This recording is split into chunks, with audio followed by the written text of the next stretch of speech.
to see you, and thank you for joining us today. Emmanuelle is a very well-known researcher in languages from Aston University. And Emmanuelle is currently the director of the Aston Centre for Applied Linguistics. And in 2022, Emmanuelle received an AHRC fellowship, for which she investigated multilingualism in Birmingham. The project was called the Birmingham Research for Upholding Multilingualism, BRUM for short, which is a great title, which looked at the local presence of and need for languages in education, business, public sciences, and communities across Birmingham. So today, Emmanuelle is going to talk to us about another aspect of her research, which was a project she ran on the hidden values of languages in higher education. So I'm just wondering if we can get Emmanuelle up on the screen there. Yes, Emmanuelle, would you like to switch your camera on? Can you hear me? Is Emmanuelle in the... Yes. Yeah. So Emmanuelle, would you like to switch your camera on and display your slides? Can you hear me? Is there there's a comment? Hello? Oh, we cannot hear you, Emmanuelle.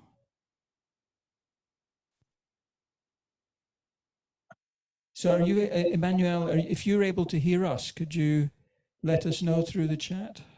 She cannot she cannot.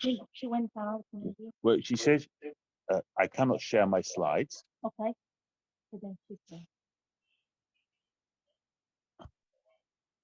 Oh, maybe if you leave the meeting, Emmanuelle, and then come back in again, leave the Zoom room and come back in again, that might be a way to solve it.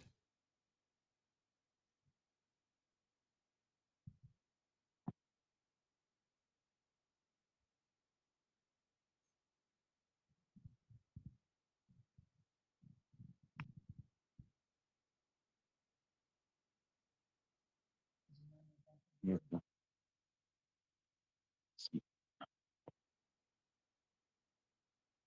She went out and she's slowly coming back.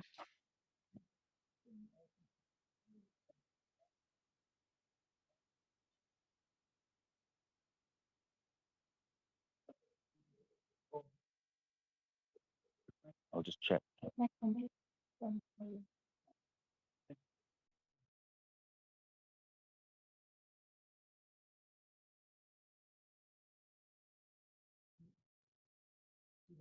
When she's back in, because I haven't.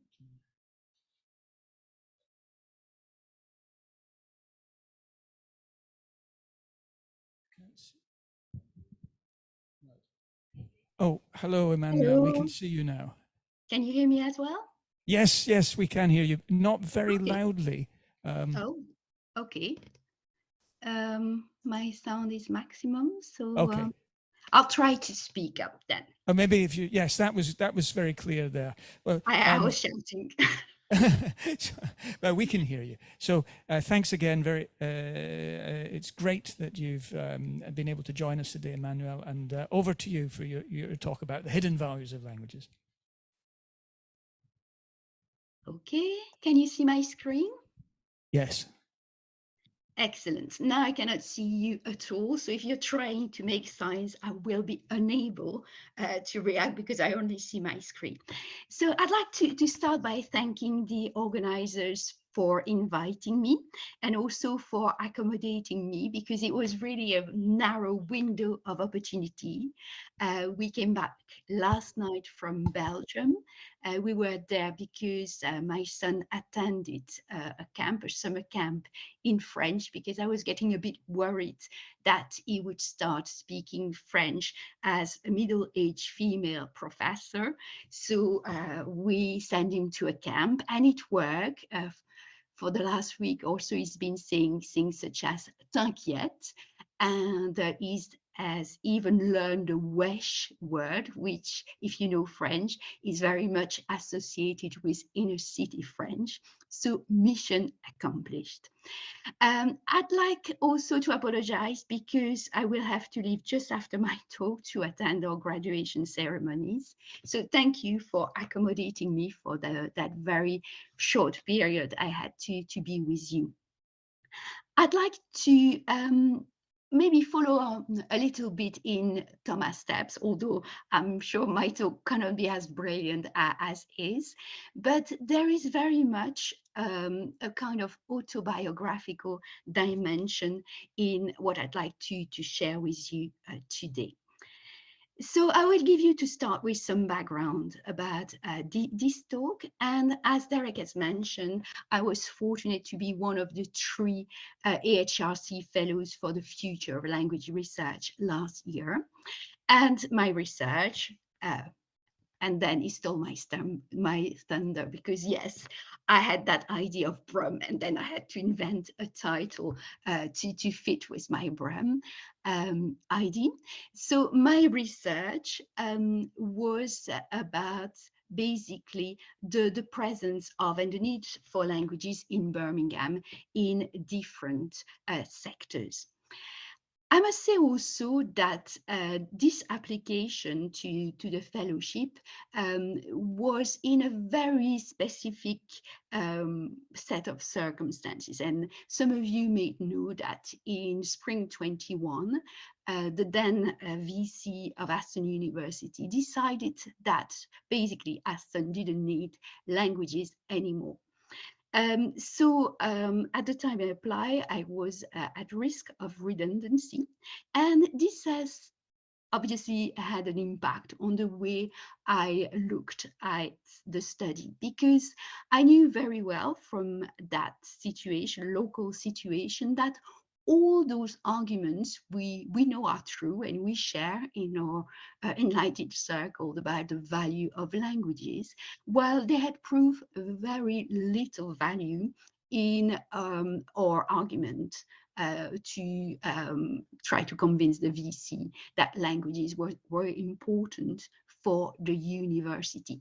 So basically my idea was to go the other way and to have a grassroots approach and to go out to ask to non-linguists what they saw the value of languages were. And if they saw they were useless, worthless, I wanted, by talking to you, try to see for them where languages could be useful to them. So this is the background for what I'm sharing with you now.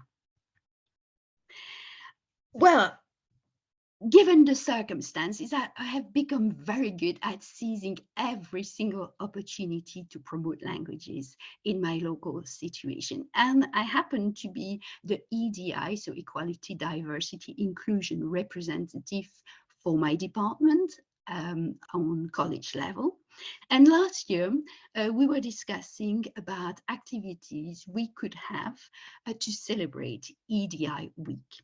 So I jumped on the opportunity, even if languages are not a protected characteristic, to suggest that we had a big survey about the languages in the university.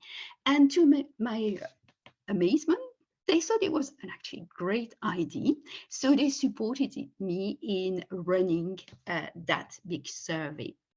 Because even if languages is not a protected characteristic, and you have lots of different things that are protected, but not languages, we must admit that if you don't share the language, well, it's quite difficult to get included.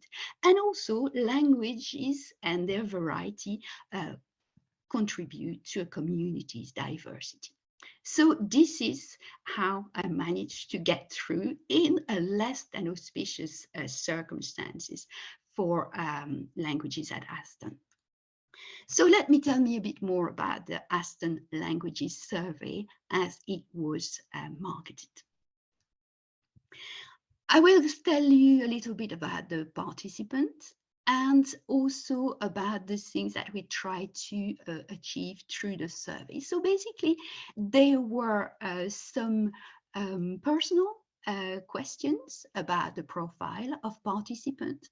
There were then some questions about the languages they knew, and there were some different types of questions about the languages. So the native languages, the languages they were brought up with, the main language, the language they use most, and also their affective attitudes towards languages, what languages they loved. We were also interested in looking at the spread of languages within the university, and also we were interested in knowing how people were learning languages, because there was obviously something at the back of my mind, which was to try to save our university-wide language provision. So this is the background for the study, and I would like now to share with you a few selective results of the survey. So first of all, who were the participants?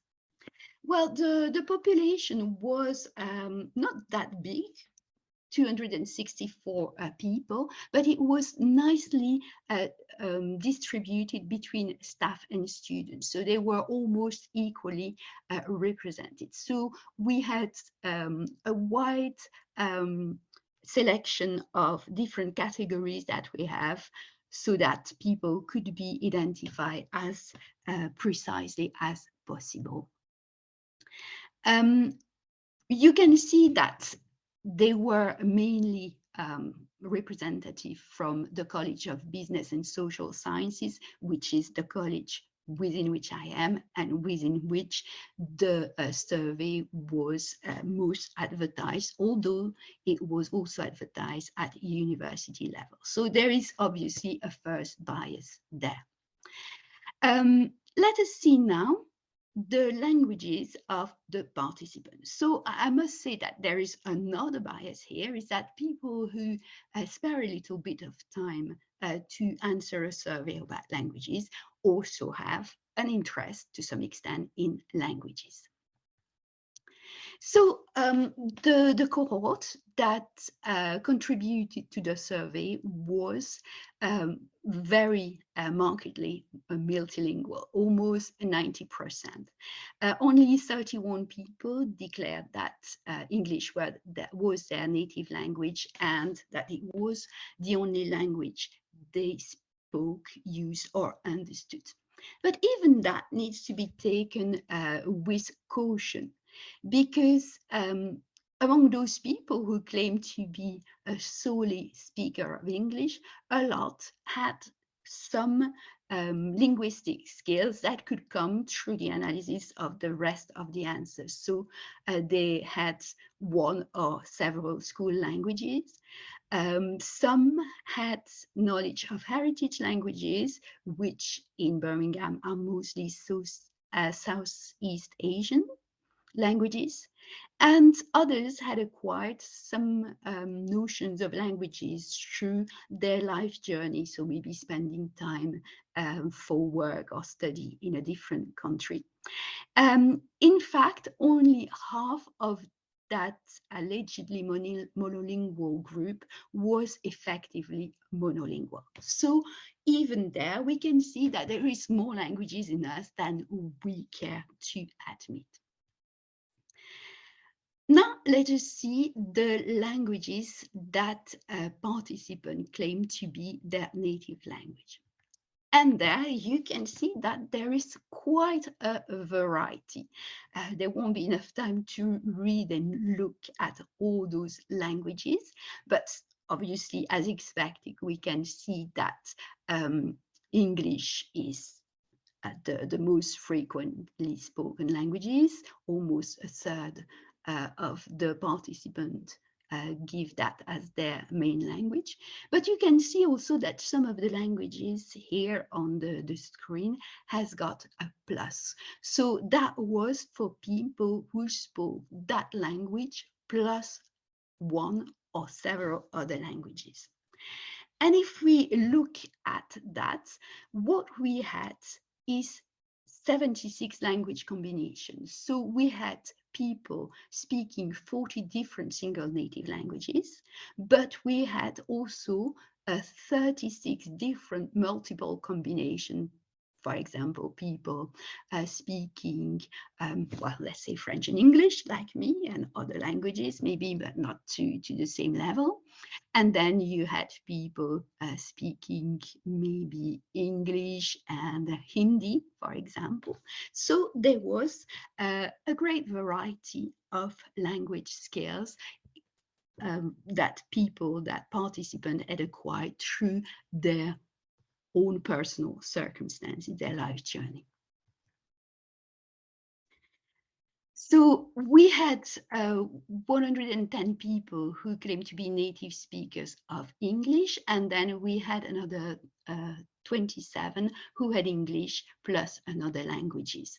Those could be also people who had as their first language, as their native language, European language, people like me, for example, or people who would speak a world language, a very well-known language such as Arabic, Mandarin, or Russian.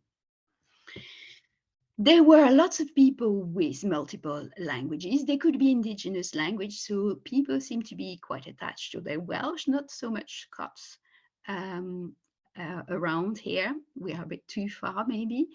Some people were quite keen to mention that they were speaking some varieties of maybe better known languages like Low German or Swiss German. Lots of languages were from the former British Empire. And then we had some people who spoke networks of languages that were quite regional. So people speaking languages such as Russian, Polish, Ukrainian all together. Some had more exotic languages, somebody having something like Urdu, Norwegian, and Punjabi, but this is quite obviously linked to specific life journeys. Now, there was also a question, so this question about native languages showed that there were two types of languages that were quite big in our community, so English, obviously, but also some big European languages, such as French, German, Spanish, and not surprisingly for Birmingham, languages of the Indian subcontinent, such as Urdu, Hindi, or Punjabi. Looking now at participant main language. So this was defined as the language that participants felt they were the most proficient at. Here you can see that compared to the first diagram that was the native language, you have a wider proportion of people who claim that English was the language that they mastered better. And instead of the 76 combination, we only have 24 languages that are given under that first language. They tend to be either European languages or also languages from the world. You can see here that, and sorry, I've got something that obscures my my screen a bit, but where we've got the main differences here between the main languages, the languages people feel most proficient at, is when we have the English as an additional language. That is the category that comes up. So there are lots of people who wouldn't claim to be native speaker of English in the sample, but when they are asked about the language they master best, this is English, the language of their education, that comes first. So yeah, we've got English for East Asian languages, African languages, and sometimes also for speakers from European language, but it tends to be more Eastern European languages than Western European languages in this sample. So when we look at native languages, the home languages, the languages people were brought up with, and the language they feel most proficient with, we can see that there is a difference and that English is more important as a first language. There is a utilitarian value of English in the community, and you have a slightly different distribution of language when you're talking about the language they have in their background and the language they feel they master best at the time of the survey. So that was quite interesting, but I was also quite interested in knowing how people felt about languages, because we've seen that languages could be quite emotional, linked to experience. So there were questions about languages that people like. And among the monolinguals, the majority preferred their native language, maybe not surprisingly because they didn't really know others.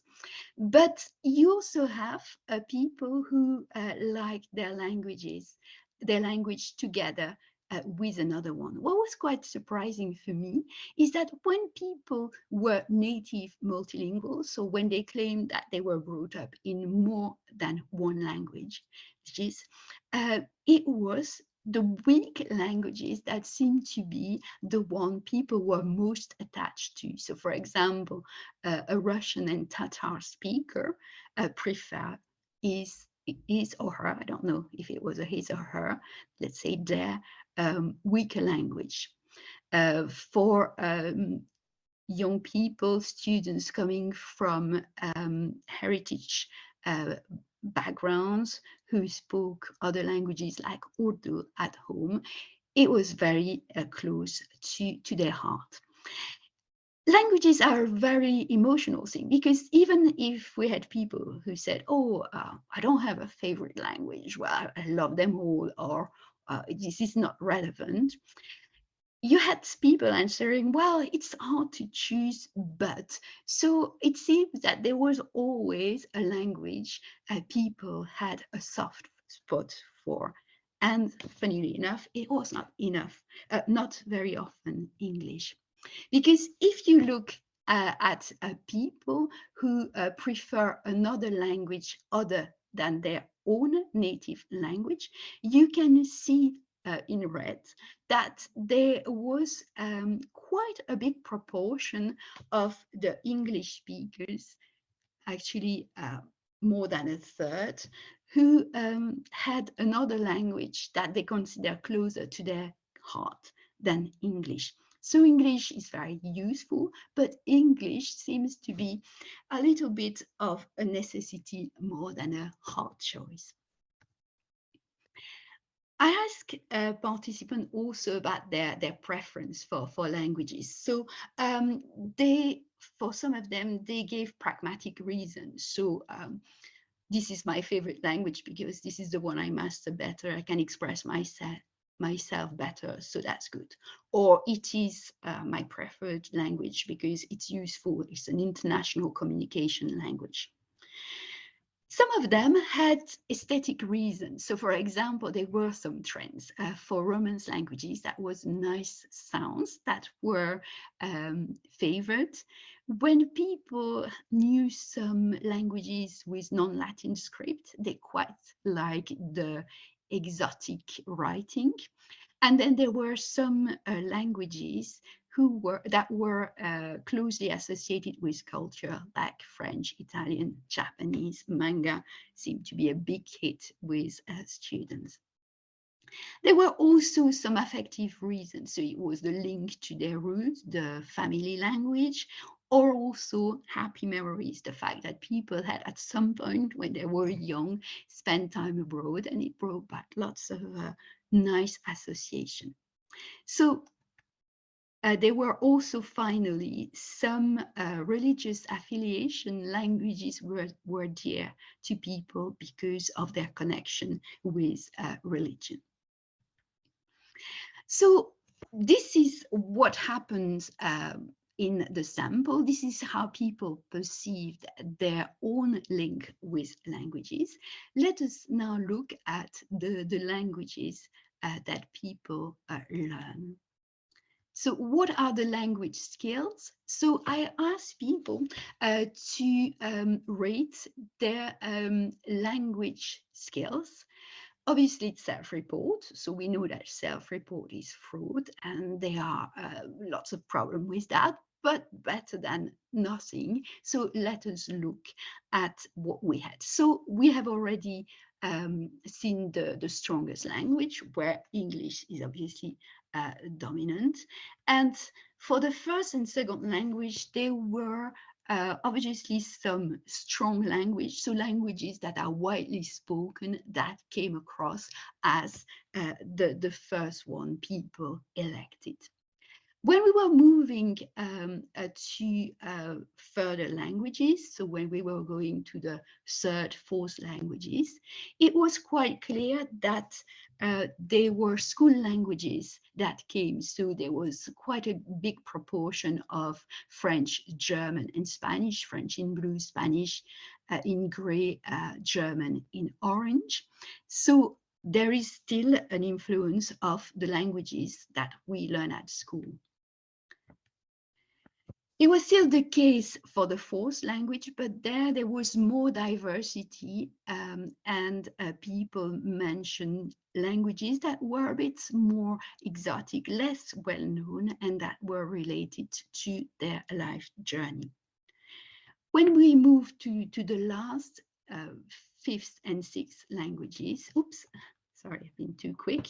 There it was quite interesting to see that there were languages such as Arabic, for example, that came up, which is not surprising in the Aston context, because we have a very widening participation kind of student body, many of which have got religions such as Islam. So obviously there is a language linked to religion that is present there. Now, I wanted to know, and this was to support our university-wide language provision that was at risk, I wanted to know about languages the community might be learning. So obviously, because we had a public, a self-selected public with an interest in languages, we had about half of the people who didn't actually learn the language in a conscious way at the time of the survey, but they mentioned that they always had an interest in learning new words, learning about other languages. We only had about 15% of people who were actively taking a course, and then we had people learning through apps as well. So when we looked at the languages that people were learning, well, you can see that they are the big three that come back, the school languages, Spanish, French, and German, that came up again. But when I asked people what languages they would love to learn if they had the opportunity, well, we still had the big languages, but we had others such as Italian, Arabic, Mandarin that came up. People were interested in lots of different languages. I even had, and sorry if it's a bit messed up there, I even had somebody who would love to learn Klingon, which is not a real language, an invented language. So there is a need, a desire for more language learning, but we can see that our desire to learn more languages are very much curtailed by what is available, and usually is French, Spanish, German. The reason for learning, I was expecting people to say, well, it's good for my career, I want maybe to earn more money. And to my big surprise, lots of the reason people who were learning a language gave for their learning was actually very personal, just for the love of it, for travel, for the culture, because they've got family or friends, or just aesthetical languages, the beauty of it. The way people were learning was, well, to some extent, we had quite a big chunk of people, nearly a third, who were learning through an app. But when asked how they'd like to learn, it was very clear that people really value the teaching, the face-to-face, the personal interaction. So I think that's quite hopeful, even if we've got lots of apps, lots of technology to support of language learning, people still very value the interpersonal dimension of language learning.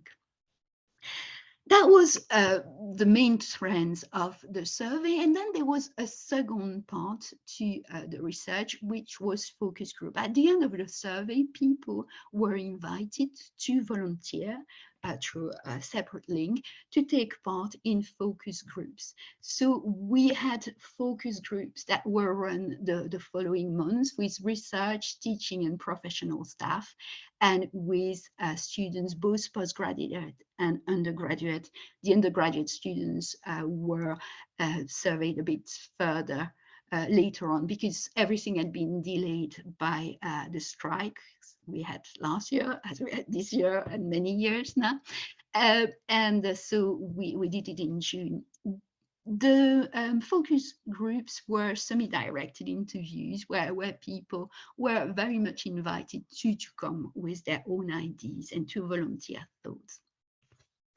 So what came out of that, and that brings us a bit closer to the science thing, is that for research staff, they were very keen to have other languages, because it seemed to them that it gave them the ability to access research in other languages. That was the case for some branches of mathematics, where they were a very strong French school, engineering in German. So even if people were scientists, they could feel that having extra languages gave them an edge. Not only they could access more research, but it also gave, they felt, an international dimension to their research. They could reach more people if they were able to communicate it in different languages. They felt that languages were, generally speaking, an asset for their researchers' career, because it gave them more confidence for mobility. So if they had a little bit of fluency in a language, that was what would help them to take the step to accept a fellowship in a country where that language is spoken. They also felt that it was important for networking. So you can very well carry out your research in the Humboldt Institute, for example, in English, but then when you go out for a coffee around a coffee machine, having the local language made the difference, allowed them to create those personal links that were maybe the thing that would start collaboration and stronger relationship. So maybe not essential as such, but certainly an added value to a research career. Teaching staff were also very keen on multilingualism, because they felt that it was advantageous, if I can say it, for the intellectual development of students. They could see that having more than one language helps students to understand people, subject better. For example, somebody in computing science, so that it was very useful for people with different languages. They could get the coding language because they felt, well, it was just another language. So that was good for their mental agility. They could look at a problem from different angles, and it made them more rounded and more open-minded as individuals. Teaching staff also felt that their own multilingualism was advantageous, because being able to communicate in more than one languages, and maybe feeling the stress of not being communicating in their strongest language, help them to understand maybe some difficulties that their students have. So advantages both for teaching staff and students. I was most surprised by the reaction of our professional staff, who were a very multilingual bunch, and they were very, very keen to learn more languages. Lots of them had more than 2 or 3 languages. They thought it helped them to perform their work better. For example, a member of the library team saw that it was useful for them to identify good resources for the area they supported, but also they felt that it was a way for others to build a rapport with international students who may feel very lost when they arrive, and having had that experience of, you know, being in a weaker language help them to relate, to be more empathetic with them. Students love languages as a competitive edge. They were pretty convinced that it would help them to do better and also to produce better work. Some postgraduate students, for example, who were in their first degree language students, felt that in their politics postgraduate studies, they were able to produce much better work because they were able to access sources in different languages and doing something about Europe. Well, obviously that brought added value to their work. So some highlights from the focus group is that people overall felt that languages were highly beneficial because it added to the student experience. Students felt more employable, more confident to be mobile, but also indirectly having knowledge of other languages helped them to be able to take different stances, different angles, and to be better at critical analysis. It was also something that allowed to improve the personal experience, not just the learning experience, but the welcome within the community. There was a strong desire that the university should take responsibility for providing more language opportunities for the community. So some of the conclusion we can reach from that very quick overview of the Aston situation is that obviously there are very serious shortcomings to this study. That was a small sample. There were some external circumstances like the strikes that made the window during which the survey was available shorter than we would have liked. And there was a bias because obviously it was those who had an interest in languages who chose to answer. But there are some things we could do in our universities to promote languages, because it's part of the overall experience, not just what happens in the language department. Languages provide opportunities for universities because the linguistic and intercultural skills of the staff and students are useful, for example, for international recruitment. This is very attractive to students, prospective students of other languages, to know that they can meet people who know their language if need be. It was also important because, especially in a university as Aston, where we have lots of students coming from backgrounds where there are heritage languages, well, this could very much serve the community, and that can add to the local image of the institution. It also gives opportunities for individuals because lots of students have linguistic skills that are not taken into account, for example, when entry levels are entry tariffs are taken into account. All that linguistic knowledge, if it's not part of the GCSE A level, is not taken into account, but it also has a beneficial impact on who our students are as individuals. There are also lots of things we can do outside language degree where we can use that those skills. For example, I'm discussing now with my colleagues in the medical schools, and we will be running next year a specific module about how to work with an interpreter in healthcare.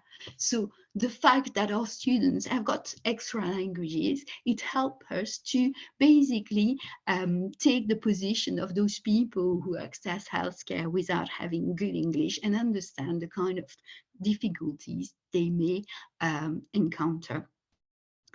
It's also important for the regional needs here at Aston, because we have lots of needs in the city, lots of people with different languages, but when we look at the offer, for example, in schools, or for example in interpreting, there are lots of gaps, lots of people who are not trained, lots of people who haven't got the right level of skills, and this has got very serious impact on the public.